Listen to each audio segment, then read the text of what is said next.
Assalamualaikum warahmatullahi wabarakatuh.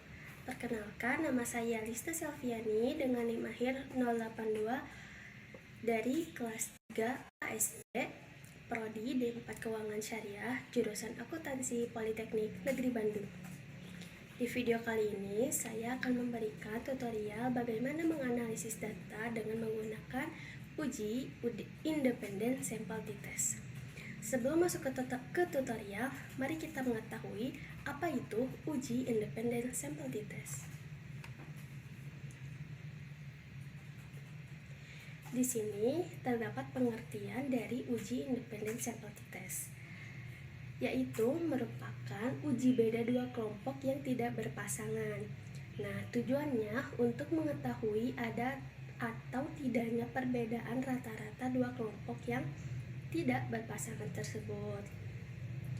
Nah, uji independen sampel t-test ini juga termasuk ke dalam statistik parametrik, yang artinya asumsi normalitas data wajib terpenuhi. Dengan kata lain, data harus berdistribusi secara normal. Apabila asumsi normalitas data tidak terpenuhi, maka bisa menggunakan alternatif uji statistik non-parametrik, yaitu Mann-Whitney. Karena di sini adalah salah satu contoh kasus datanya sudah normal dan sudah homogen, maka kita langsung saja ke data uji independen sampel t-test. Nah, di sini terdapat studi kasus yang dimana seorang dosen ingin mengetahui adakah perbedaan rata-rata nilai dari kelas A dan kelas B. Nah, langsung saja kita masuk ke tutorialnya. Oke, kita langsung buka SPSS-nya dan copy data yang ada di Excel ini ke SPSS.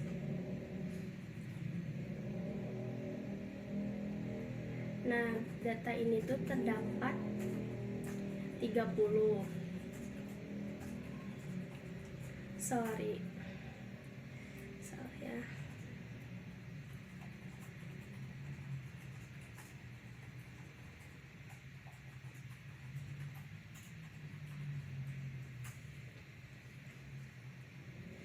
Sesudah di copy, kita masukkan ke sini.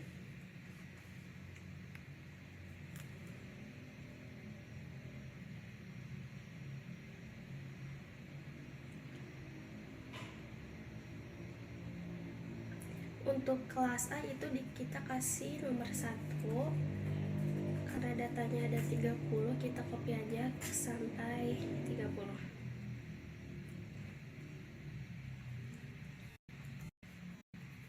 Nah, yang nomor 2 juga ada 30, kita copy datanya dari Excel ke SPSS.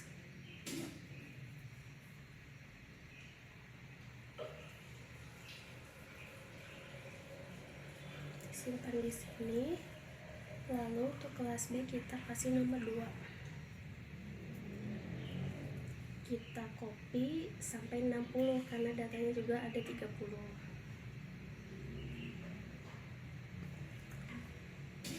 Oke, udah begini kita langsung ke variable view.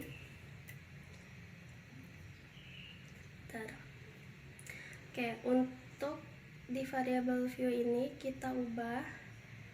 Yang pertama itu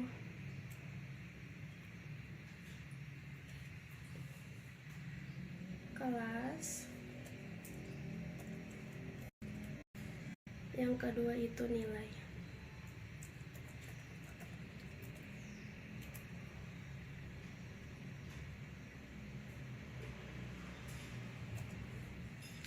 Oke, desimalnya kita ganti ke 0 dua-duanya. Oke, kalau udah di label, di value,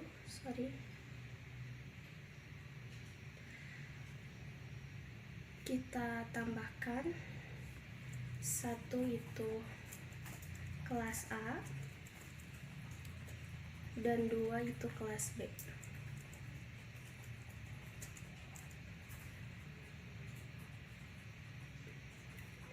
Oke, kalau sudah, uji yang pertama yaitu ada uji normalitas. Sebelum melakukan pengujian, kita ketahui dulu kriteria pengujian.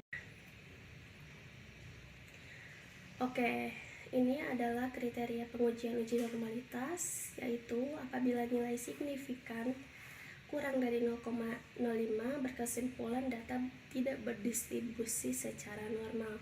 Nah, kebalikannya apabila lebih dari 0,05 datanya normal. Oke, caranya itu kita pergi ke analyze, descriptive statistik, explore. Nah, untuk independen itu masukinnya nilai kelas di factor list. Langsung ke plots, lalu ke normality plots-nya di checklist, continue, langsung oke.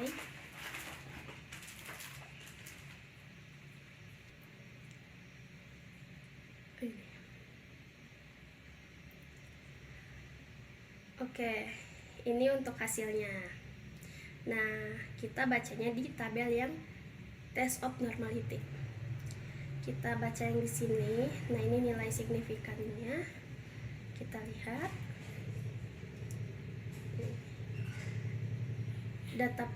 Data nilai kelas A itu 0,080, nilai kelas B itu datanya hasilnya adalah 0,130, yang artinya besar. Berarti dapat disimpulkan data ini berdistribusi normal. Nah, apabila data sudah normal, lalu kita dapat lanjut ke uji selanjutnya, yaitu ada uji homogenitas. Oke, untuk uji homogenitas yaitu bisa ke analyze, compares mean, ya betul,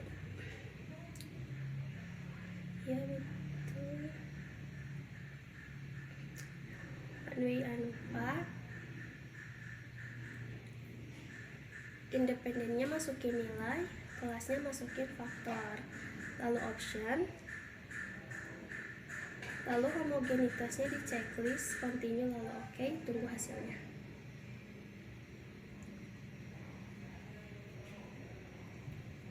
Oke, kita akan membaca yang ini.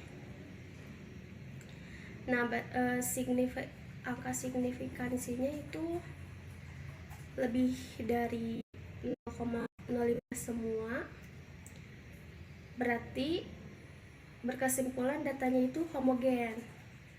Nah, berarti ada perbedaan ya datanya. Nah, terus sesudah itu kita bisa lanjut ke pengujian independent sample t-test. Nah, ini untuk kriteria pengujiannya.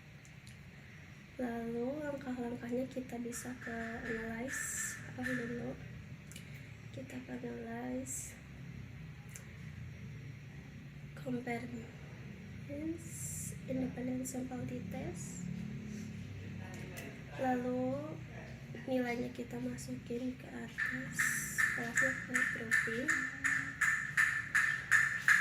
define grupnya udah sesuai, ada 2 kelompok, continue, langsung oke aja. Oke, ini hasilnya dari uji independent sample t-test. Kita bacanya ini. Oke, karena tadi kriteria pengujiannya apabila kurang berarti terdapat perbedaan, apabila lebih dari 0,05 itu tidak ada perbedaan. Di sini sudah dijelaskan dan sudah muncul juga nilainya kalau kurang dari 0,5, yaitu kesimpulannya adalah ada perbedaan secara signifikan. Oke, jadi kesimpulan dari persoalan tadi dapat disimpulkan bahwa terdapat perbedaan signifikan antara nilai dari kelas A dan kelas C. Nah, itu untuk seputar pengujian uji independent sample t-test. Sekian, wassalamualaikum warahmatullahi wabarakatuh.